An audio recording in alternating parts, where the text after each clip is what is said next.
Hello everyone, today I want to talk about 5 things you can do to be mentally quick on your feet. Hello Verbal Pals, my special VPs, welcome back to my channel. If you're new to my channel, my name is Dr. Emasi.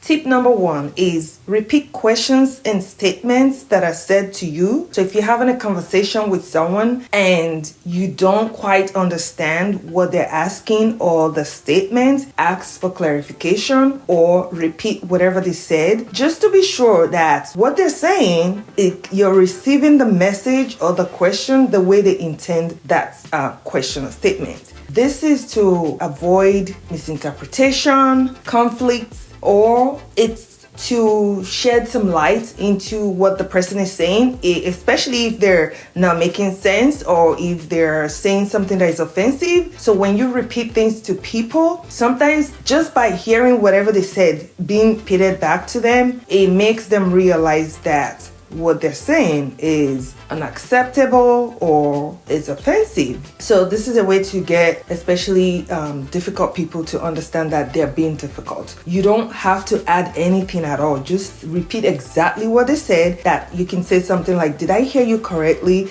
Is this what you said? And then you repeat exactly what they said. And oftentimes, if you're dealing with a difficult person or a narcissist, they will deny saying that. They will twist or paraphrase or say something else that's completely maybe contrary to what they just said to you. So it's always good to do that. Tip number 2 is practice counting backwards as much as possible. So this could be numbers, this could be the alphabets. You can count down from 10, or if you're able to do the alphabets from Z back to A, or if you brush your teeth with your right hand, if you're right-handed and you normally brush your teeth with your right hand, practice using your left hand occasionally to brush your teeth. And or if you're left-handed, if you normally brush with your left hand, use the opposite, use the right hand. So this is just a memory exercise. This is something to help you build your mind, help you build the brain, to help with regenerating new neurons in your brain and new cells. Is just to help improve your memory pretty much. And when this happens, whenever you're having a conversation or if you have to give a presentation, anything at all that has to do with cognition or verbal communication, it will improve that because you will be able to easily reflect and tap into things from the past or quickly just pull out things from the past that you want to use as a reference to communicate further what you're talking about. So that's tip number 2. Tip number 3 is learn and practice comebacks or a got you follow-up responses. So what does that mean? Comebacks, we all know what comebacks are. I've made videos about that. Comebacks are really great. If someone says something hurtful, something mean or something just to intentionally get under your skin, if you don't know the right comeback to use to shut that down, after that conversation, you beat yourself down. You get mad at yourself for not saying something just to shut them down or to rise above the situation. If you're not naturally gifted with comebacks, this is a difficult one, which is why it's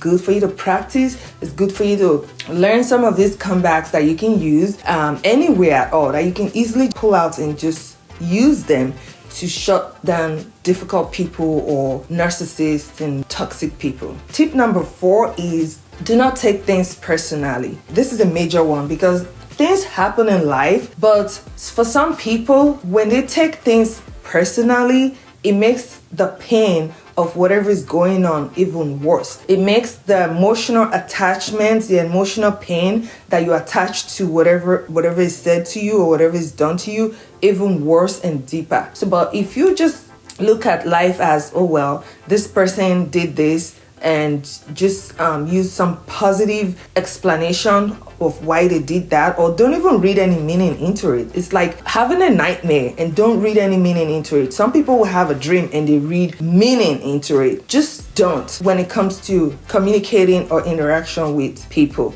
especially toxic people, difficult people, narcissists. Don't take anything they do or anything they say, even if it's a personal attack, don't take it personal. Just take it that this is who they are and this is what they do to other people, even if that's not true, because that's how you can overcome the their behavior mentally. Now, this is not to say that you should not address the situation. You can address it if you know who you're dealing with, if you think that they will be receptive. But if you think that, or if you've tried with this particular person and you know that they are not receptive to being called out, if you know that they will hit below the belt or escalate things and make things worse, then maybe it's not even worth your energy or time to confront them or to call them out. So you just ignore them and just keep on moving. The best thing is to avoid them if you can. The last tip I have is be a few steps ahead of someone who is baiting you or who is gaslighting you. Baiting you, gaslighting you, twisting whatever conversation you're having, distorted view of reality, all of that. When you're having a conversation with someone like that, it's better for you not to engage if you can. But if you really want to engage, just make sure that you've already prepared yourself, because if you haven't prepared yourself ahead of time, because you know this person, unless if it's someone that you don't know, then you could be caught off guard, right? But if you know this person and you know how their behavior is, that they like to poke at you or they like to get under your skin or bait you or just deny things, gaslight you, then you need to be few steps ahead of them to make sure that you shut that down real quick. Shut it down real quick. Call them out on it. Repeat their statements, their own statements. Repeat it. That's it. The tip number one is actually the most important one. Repeat whatever they're saying back to them, so that way they can see how stupid they are or how offensive they are. If they don't hear it back, they might not know, or maybe they know but they don't care. But if they hear it back, it makes them see that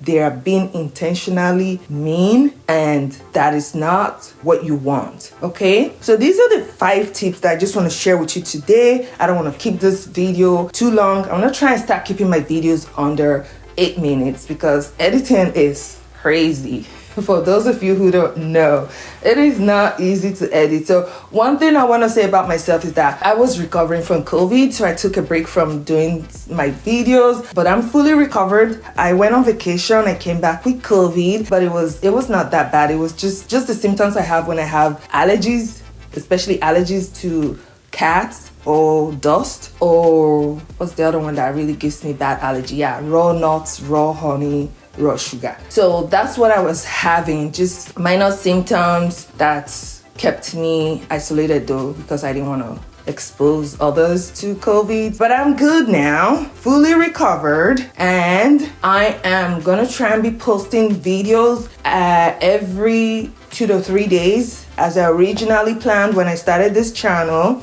I really want to do deeper research and just populate videos, short videos, so that way I can hopefully help someone who needs it at the right time.